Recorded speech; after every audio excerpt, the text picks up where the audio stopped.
Fala, meu cotista, beleza? Sejam bem-vindos a mais um vídeo do canal Fim da Questão. Ivan aqui falando. E como prometido no vídeo do Apto 11, bora dar continuidade aqui a essa ideia de fazer vídeos sobre fundos não tão conhecidos no mercado. Eu preferi começar pelos fundos residencial, né? Uma vez que eu tenho experiência nessa área, tenho mais de 10 anos de experiência na área imobiliária, de flats em São Paulo, né? Então consigo falar com um pouco mais de propriedade, né? Então lá no Apto 11, só recapitulando, a gente viu um fundo que ele tem uma parte residencial e uma parte em CRI, né? Então ele é um fundo híbrido e trouxe todos os detalhes para vocês, né? Fizemos análise completa e agora vamos fazer aqui do House, que também é um fundo híbrido, porém ele está 100% alocado em tijolo, né? Em residencial. E esse aqui ele tem uma pegada um pouquinho diferente, teve uma mudança na estratégia, então eu vou trazer aqui todos os detalhes para vocês, tá? Então, peguei o relatório mais atual do mês, né?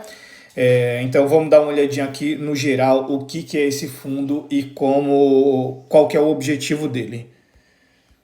Então aqui, já começando diretamente pelo objetivo do fundo, né? É um fundo híbrido, cujos ativos eram voltados para a locação de imóveis residenciais que foram vendidos visando maior retorno aos seus cotistas por conta da valorização do metro quadrado para a venda de seus ativos. Então, como eu disse para vocês, né, ele teve uma mudança na estratégia dele. O fundo foi criado para comprar imóveis e explorar a alocação deles, mais ou menos o que o HTMX, o que todos os outros fundos residenciais fazem, né? Só que houve uma mudança aí, porque ele percebeu que fazer a venda daria um retorno muito maior do que fazer a locação deles. Então eles começaram a fazer a venda dos imóveis, né? Então teve essa mudança aí. E um pouquinho mais para frente a gente vai ver em qual ponto eles começaram a fazer, em qual ponto eles pivotaram a ideia ali, né? Que eles começaram a fazer dessa forma, tá? Então é mais ou menos isso. E tem um pontinho também que eu ia deixar um pouco mais para frente, mas eu acho que já dá para trazer aqui agora. O que ele faz? Ele não compra imóvel pronto, ele compra imóvel que está na planta, que está em construção. Especificamente, e por todo o histórico que eu vi aqui dele, exclusivamente os imóveis da Vitacom, né? A Vitacom é uma incorporadora, ela vai lá, constrói um prédio, justamente para vender, para o pessoal comprar, enfim, fazer locação, morar, enfim, várias coisas assim, né? E aí já tem um ponto de atenção aqui no fundo que tem um certo conflito de interesse. Por quê? Porque o dono da Vitacom e o dono da House, eles são irmãos, né? É um conjunto de 3 irmãos, eu esqueci como que chamam eles, mas se eu não me engano é sobrenome Franklin, não lembro, alguma coisa assim. São 3 irmãos, então os 3 fundaram a Vitacom e em seguida um fundou a House. Então assim, eles compram diretamente deles mesmos, né? Então assim, em certo ponto você pode levar como um conflito de interesse e em certo ponto você pode levar como uma estratégia de mercado, né? Uma vez que ele está comprando de uma empresa do irmão dele, talvez ele consiga comprar um pouco mais barato. Não é exatamente isso que acontece, né? Quer dizer, não sei se é exatamente isso que acontece, mas você pode pensar por esse viés, né? Então, esse é um pontinho de atenção aqui no fundo. Tem alguns pontos de atenção, né? E eu vou sinalizando para vocês. Então, assim, o objetivo do fundo é basicamente isso, né? Agora vamos dar uma olhadinha aqui nas características, né? Nos indicadores. Então, é um fundo que nasceu aí em 2020. Código de negociação é HOSI11, né? O House. Ele é um fundo híbrido, né? Com gestão ativa. Tem uma taxa de administração aí que é bem pequena. Tem uma taxa de performance que você entende, né? Uma vez que ele vai comprar, vai vender depois ali ganhando um lucro. Então aqui você até concorda com essa taxa de performance, né? E o público-alvo, investidor em geral. E nos principais indicadores, a gente vê uma cota patrimonial em 91,11, um PL de 52 milhões, né? Quase 52 milhões e 250 mil. Paga um dividendo anualizado de 8,4 e são 1.169 cotistas, né? Agora a gente pula aqui para os rendimentos. Então assim, a gente vê aqui que os rendimentos dele O último que ele pagou foi 61 centavos. E a gente vê aqui, nessa janela de um ano, que é um pouco volátil, né? Então, 74 centavos, 72, 65, 65, 61, 68, 64, 63, 59. Aqui ele não pagou nada, porque deu um problema aqui no caixa, né? O problema é que a receita desse mês não foi reconhecida aqui e foi reconhecida no mês seguinte. Então, aqui, por conta disso, ele pagou 1,16, né? Pagou dobrado ali. Então, assim, a gente vê uma certa volatilidade, né? Mas pegando a média aqui dos últimos 12 meses, 64 centavos por cota. Então, quando pouco, 59, quando muito, 74. E aqui ele deixa um comentário, né? Que em maio foi pago aí os 61 centavos, resultando de uma distribuição de 350 mil reais. Vamos arredondar para baixo aqui. Então, vimos o histórico de rendimentos. Agora vamos para a DRE dele. E como eu puxei aqui aquele gancho ali do comentário, antes de começar a destrinchar a DRE, eu já quero trazer aqui para o resultado total desse mês, né? Mês de junho, que foram de 834 mil reais, o que dá aí 1,45 centavos por cota. Então, nesse mês a gente vê que ele gerou bastante, né? E agora a gente vai começar a destrinchar e entender o porquê que ele gerou bastante e como que ele gera esses valores, né? Então, vamos lá. Primeira linha, resultado de imóveis. Essa parte aqui, resultado de imóveis, é exatamente as vendas que ele faz, né? Então, como eu falei para vocês, ele compra o imóvel na planta, e aí ele vai lá e começa a fazer a comercialização deles. Então, a própria house faz a comercialização, faz a venda, né? Então, ele faz a venda e conforme o dinheiro das vendas vão entrando, ele vai jogando aqui no mês, né? Vai sendo reconhecido no mês. Então, a primeira linha é isso. Um pouco mais na frente eu vou entrar em mais detalhes disso, tá? Mas primeiro vamos entender aqui a DRE dele. Então, aqui é o lucro de vendas, é o não recorrente, certo? No resultado financeiro, é o que vai vir de recorrência para o fundo. Que por enquanto, como ele não tem nada investido ainda, rentabilizando para ele, a única coisa que ele vai ter de resultado recorrente financeiro vai ser o que ele tem em caixa, né? O que o caixa está rendendo, que é exatamente a receita financeira aqui. Então você pode ver que é o mesmo número. Então o que está rendendo ali de resultado recorrente para ele é o que ele tem em caixa, ponto. Taxa de administração normal, todo fundo tem, né? Tá aqui a mesma coisa. Outras receitas, despesas. Aí aqui ele já não especifica o que é, mas tem aqui. Acredito que todos os meses talvez tenha, né? Ou um ou outro. E o resultado, né? Então já vimos aqui que o resultado desse mês gerou 1,45 centavos por cota.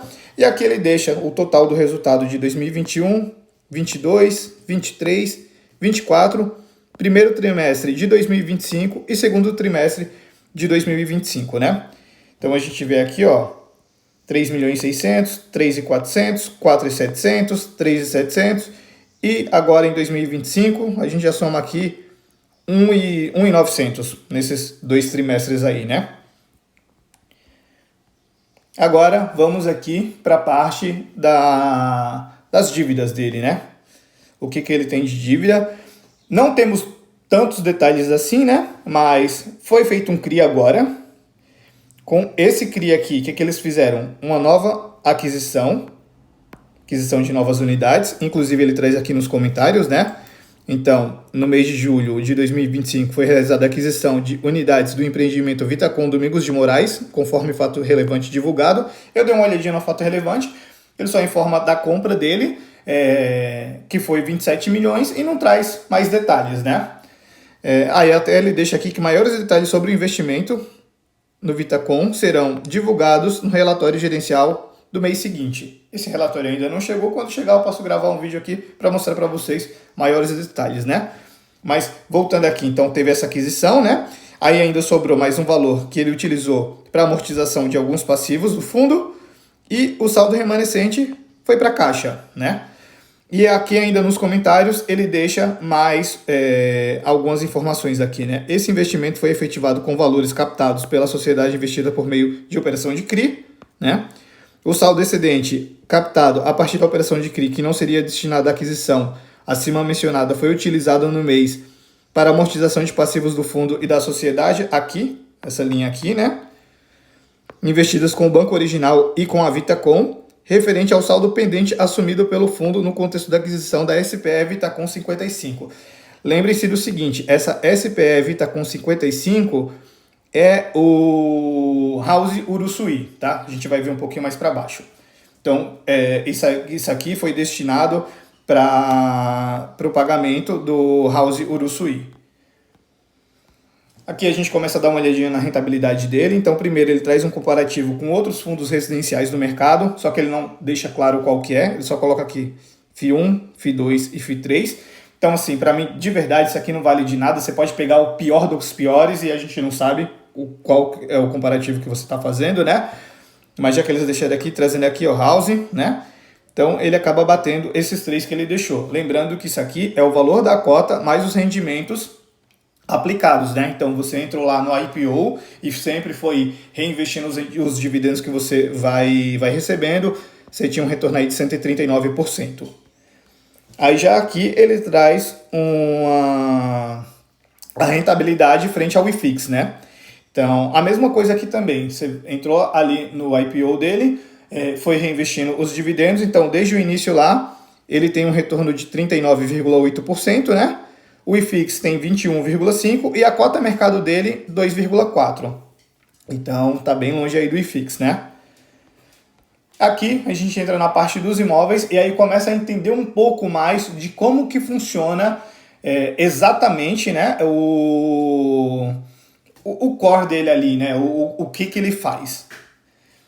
Então, são dois imóveis que ele tem, o House Jaú, que é o House Jardins, e o House Uruçuí. Então, primeiro vamos dar uma olhadinha aqui no House Jaú, tá? Alguns números.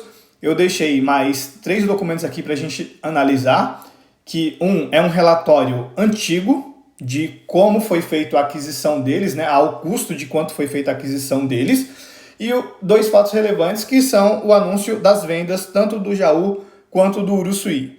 Então, ainda aqui nesse relatório, a gente vê que a previsão de entrega aí é para outubro de 2025, participação que o fundo tem nele, 50%, custo de aquisição, ele pagou 14 milhões nele aqui, né?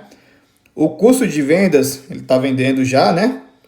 39 milhões. Então a gente já vê aqui, ó, uma grande evolução aí, né? O quanto que ele pagou e o quanto que ele está vendendo. Então a gente já vê o quanto que destrava de valor essa transação, né? E o valor de venda por metro quadrado, a gente vai arredondar aqui para 19 mil reais. É 18.942, mas vamos arredondar para 19 mil reais, tá? Então, essas são as principais informações e tem mais algumas informações aqui.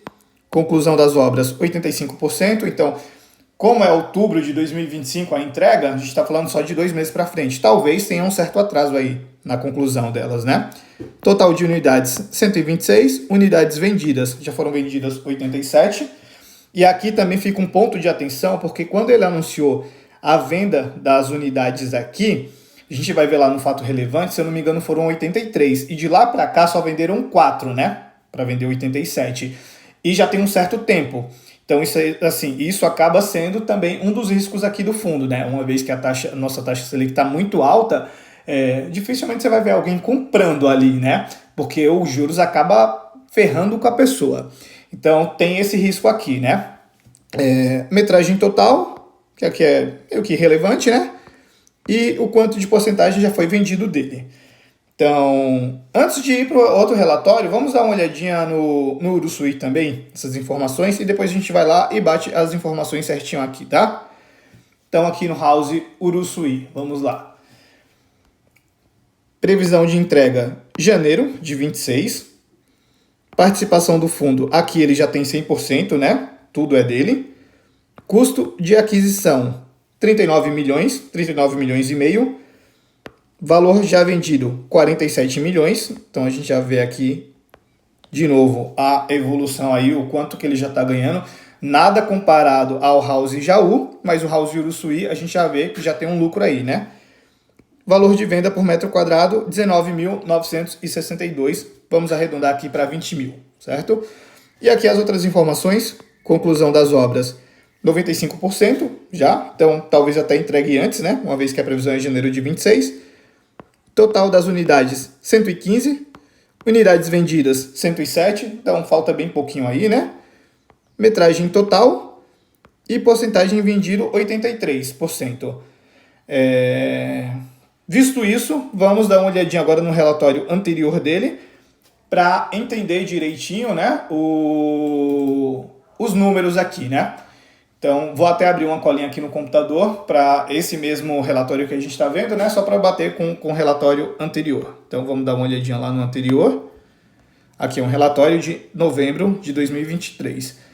Então, como eu falei para vocês, lembrem-se, tinha vendido no House Jaú 87 unidades, né? Aqui ele já traz o quanto foi vendido. Ah, não, desculpa, eu estou confundindo com um fato relevante. Enfim, vamos dar uma olhadinha aqui no House Jaú, só para entender os números, né? Então, no House Jaú, tá aqui, unidades 126 apartamentos, bate com o que ele deixou lá, 126 apartamentos. Unidades adquiridas, 66. Aí aqui já não bate exatamente com o que ele deixou lá, que ele tem 50% do fundo, né? Aqui já não bate, mas assim, é por pouco, né? A gente está falando de 3 unidades aí. Então, vamos deixar passar batido isso. E o custo de aquisição, R$ 9.475 por metro quadrado. Lembrando que lá ele estava fazendo a venda por metro quadrado a R$19 mil. Então ele comprou por 9.500 e está vendendo por 19.500. Então a gente vê aí R$10 mil de lucro por metro quadrado, certo? Aí aqui no House Uruçuí, tá aqui, unidades, 122 apartamentos. Lá era 115, então assim, a gente já vê que tem uma diferença aí de 7 apartamentos, né? O que pode ter acontecido? Mudança na planta, sei lá, eles pegarem, mudar, deixar alguns apartamentos lá com uma metragem um pouco maior e talvez por conta disso teve essa diminuição aí na quantidade de apartamentos, né? Então, de 122 aqui, que era em novembro de 2023, agora eles estão anunciando 115. Então, tá aqui, unidades adquiridas 112, né? Custo de aquisição, R$8 mil, R$9 mil um metro quadrado. E aí aqui é o seguinte, que eu já começo a perceber algumas questões. O valor total da transação foram 39 milhões. Só que, pelo custo de aquisição, a R$9 mil vezes o valor da área bruta locável, tá aqui, isso vezes isso, daria um valor de 26 milhões, 26,7. Então, por que é isso aqui e eles pagaram 39? Aí a questão aqui assim, é o seguinte, aqui tem juros, se tem juros, como que era isso? Porque assim, não foi informado nada, simplesmente informaram o valor total que eles pagaram, mas não informaram o que aconteceu, se tem juros aqui, como é que foi feita essa venda, né? Então, aqui a gente já vê uma discrepância aqui de valores, tá? No final do relatório tem um e-mail do RI deles, eu mandei e-mail, né? Mas eu mandei no domingo, então assim, dificilmente responderiam no domingo. Vamos ver durante essa semana, se eles responderem, eu trago aqui as informações para vocês, tá? Então assim, eu só queria fazer o comparativo do que está anunciado hoje para o que foi anunciado lá atrás. Então assim, algumas coisas batem, né? Outras coisas têm uma certa divergência, então aqui temos uma certa divergência, né? E agora vamos dar uma olhadinha nos fatos relevantes dos anúncios das vendas, né? Primeiro, vamos começar pelo Jaú. Então tá aqui, House Jardins, que é Alameda Jaú, número 20.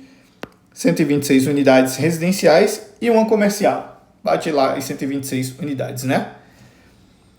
A venda foi feita da seguinte forma: um valor mínimo por metro quadrado de R$15 mil, né? Então aqui ele está anunciando que está disponibilizando elas para vendas e o valor mínimo a ser cobrado será R$15 mil no metro quadrado. E aqui tem todo o cronograma de pagamento. Então você que quer comprar, você que comprou, foi da seguinte forma: uma entrada, né? 20% do valor total em até 4 parcelas. Aí depois tem mais parcelas mensais, né? Que é 25% do valor em 20 parcelas. Ou seja, aqui a gente está falando de 20 mais 25%, 45%. E um saldo final, os 55% restante do valor na entrega das chaves. Então, lembrando aqui, esse é o Jaú, né? A previsão de conclusão das obras é outubro de 2025, só que pelo que a gente está vendo ali no andar, talvez atrase um pouco. Então, assim, até o final desse ano, acredito eu, que eles vão receber esse montante aqui de uma só vez. E aí vamos ver como que eles vão fazer para a entrega desses valores, né? Porque tudo captado dentro do semestre tem que entregar pelo menos 95%. Então vamos ficar de olho como que vai ser essa questão aí, né? E aqui tem mais uma nota que todas as parcelas serão corrigidas pelo INCC, que é o Índice Nacional de Custo de Construção. E aqui temos mais algumas informações. Das 126 unidades que ele está disponibilizando aqui para venda, 83 foram vendidas. Esse fato relevante, ó, é de 7 de novembro de 2023. A gente já está em 2025 e o anunciado de 83 aqui, hoje atualmente lá no relatório mais atual que a gente viu, estava anunciado 87. Então assim, 4 unidades a mais em todo esse período. Então esse aqui, as vendas estão bem empacadas, né? Estão bem empacadas. Mas seguindo aqui ainda, então essas 83 unidades, né, foram vendidas a um valor total de 43 milhões. E aí também já mais um ponto que não bate com o que estava lá no relatório é o seguinte: o valor lá do relatório que eles colocaram vendidos era de 39 milhões. Aqui são 43. Tudo bem que tem 4 unidades a mais, né? Mas 4 unidades a mais aqui a gente está falando, aumentou aqui em 4 milhões. Então cada uma unidade custando 1 milhão aí, né? Não sei se esse número está certo, se está sendo isso mesmo. Eu acredito que não, né? Então assim, precisa entender direitinho o que foi feito, né? Mas assim, nós temos... Isso aqui é bom, é ótimo para o cotista. Venderam 4 unidades a 1 milhão cada uma, né? 4 milhões, ótimo. Mas assim, vendo o que já foi vendido, não bate ali os valores, certo? Quem comprou agora 1 milhão comprou muito, mas muito mais caro do que quando eles estavam vendendo lá atrás, né? E aqui, seguindo, né? Ele fala do valor mínimo mencionado, né? Que era de 15 mil reais o valor mínimo. As unidades foram vendidas por um valor médio de 18.998, que bate com o que está anunciado lá no relatório que a gente viu, que era de 18.942, 19 mil reais, que a gente arredondou para o alto, né? Lá diminuiu um pouquinho, mas aqui, como tiveram algumas vendas, 4 vendas a mais, acaba sendo ok essa mexida no valor aqui, né? Então, esse aqui é o fato relevante do Jaú, e agora a gente vai ver o fato relevante do Uruçuí, da venda dele, né? Então tá aqui, o Uruçuí 146, House Itaim, representando 113 unidades residenciais e 2 comerciais. Lá ele fala 115, né? Então aqui já tá batendo certinho. Lá no relatório de 2023 estava mostrando 122.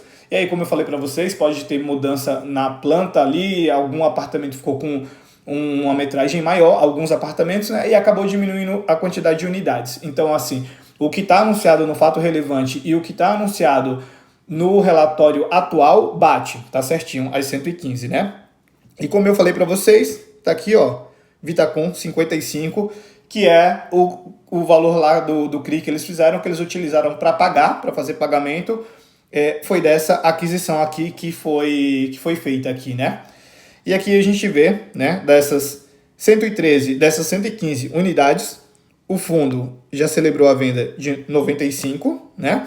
Lá no relatório mais atual, eles mostram 107. Então aqui a gente já vê que tem uma evolução maior do que lá no Jaú, né? Então aqui foi anunciado 95, lá no relatório estava 107, a gente está falando aqui de 12 unidades a mais vendidas, né? Só que 12 unidades dentro de um prazo esse relatório é de maio de 24. Então, passaram-se um ano aí e só venderam 12 unidades, né? Mais de um ano, na verdade. E aqui nós temos os valores, né? Com valor geral de vendas de 41 milhões. Lá no relatório ele mostra 47. Então, nós temos um aumento aqui de 6 milhões, certo? Para 12 unidades. Então, cada unidade aqui, em média, estaria saindo 500 mil reais. Eu acho ok o valor, comparado lá ao Jaú, que estava 1 milhão cada unidade, já já não bate tão bem assim, né? Só que um ponto aqui desse fato relevante é o seguinte: foi pago esse valor, mas ele simplesmente não fala como que foi pago, se foi recebido tudo à vista, se não foi recebido, como que é o fluxo de pagamento, se é o mesmo lá do Jaú. Isso aqui também eu perguntei no e-mail para eles, e se eles responderem, eu trago aqui para vocês, né? E aqui ele continua falando que as unidades vendidas representam 84% da totalidade do empreendimento. E aí também essa informação não bate com o relatório anterior, com o relatório atual, que eles falam que 83,2% está vendido, né? Aqui tinha sido anunciado 95, lá anunciaram 107, 12 a mais, e a porcentagem diminuiu. Então, isso aqui também não bate, né? E aqui é só besteira aqui, né? O que ele fala. Aí, voltando aqui para o relatório. Então, assim, pessoal, basicamente é isso, né? Então vimos aí, tem algumas divergências, tem alguns pontos críticos aqui, né, que eu levantei já, mostrei aqui para vocês. Mandei e-mail para a gestão, para o RI, para tentar entender como que é isso aqui, até para trazer para vocês tudo de uma forma mais clara, né? E assim, é isso, né? Fizemos aqui a análise completa. Agora, as conclusões aqui, né? Minhas conclusões sobre o fundo. A estratégia é muito interessante, é super interessante, condiz muito com o que eu falei lá no final do vídeo do Apto 11, que é o seguinte: eu acredito que você consegue destravar mais valor para o cotista se você compra imóveis residenciais e logo em seguida vende eles. Então eu até usei um exemplo que a gente utilizava na imobiliária onde eu trabalhei e depois na imobiliária que eu mesmo fundei, que era o seguinte: nós utilizamos um termo de galinha morta. O que é a galinha morta? Nós temos um time de captação. Esse time de captação ele vai ficar ligando para os proprietários dos imóveis que a gente comercializa, perguntando: você tem interesse na venda? Uma vez que a pessoa tem interesse na venda, ele vai passar o valor dele. Quando ele passa o valor dele, é um valor compatível ao valor de mercado, a gente deixa ali disponibilizado que caso apareça alguém querendo comprar, a gente tem o que vender. Agora, quando ele passa um valor que, sei lá, por ele está com algum problema, está precisando, tá com necessidade de caixa e ele precisa vender rápido, e aí suponhamos que o imóvel vale 350 mil reais e ele quer vender por 250 mil, o que a gente fazia? Claro, não era todos os imóveis, a gente avaliava direitinho a liquidez dele, se ia conseguir vender rápido ou não. E o que a gente fazia? Custa 350, está vendendo por 250. Nós mesmos comprávamos.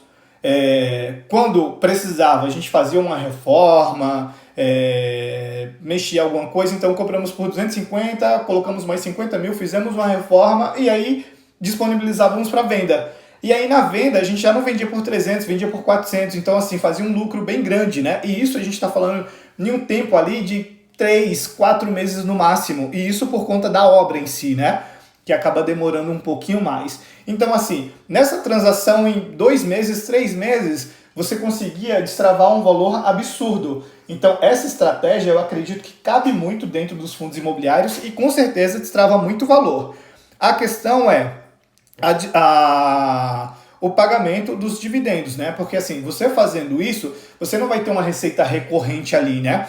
Em algum mês pode ser que você venda 20, 30 unidades e assim, entregue um valor muito alto, e no mês pode ser que você não venda nada e não entregue nada.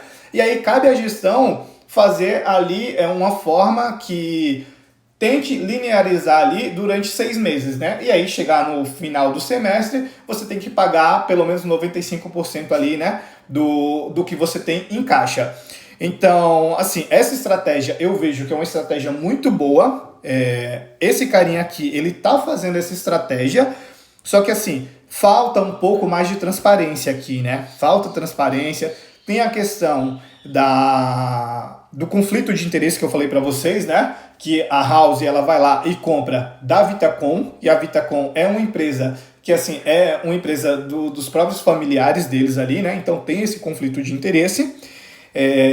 Então assim, é uma estratégia que eu acredito, é uma estratégia que ele está fazendo, só que tem alguns pontos de atenção, né? Então assim, eu acho muito bom, muito bacana, só tem esses pontos aí que eu levantei para vocês, né? E é isso, acho que não tem muito mais o que falar aqui não, então ficou aí a análise completa do House 11. Se ficou qualquer dúvida, vocês podem deixar aqui nos comentários, tá? Se gostou, deixa o like. Se gostou mais ainda, se inscreve no canal, ativa o sininho, compartilha com os amigos, segue lá no Instagram também, @filhaquestão. E só mais uma coisinha, como eu disse para vocês, né?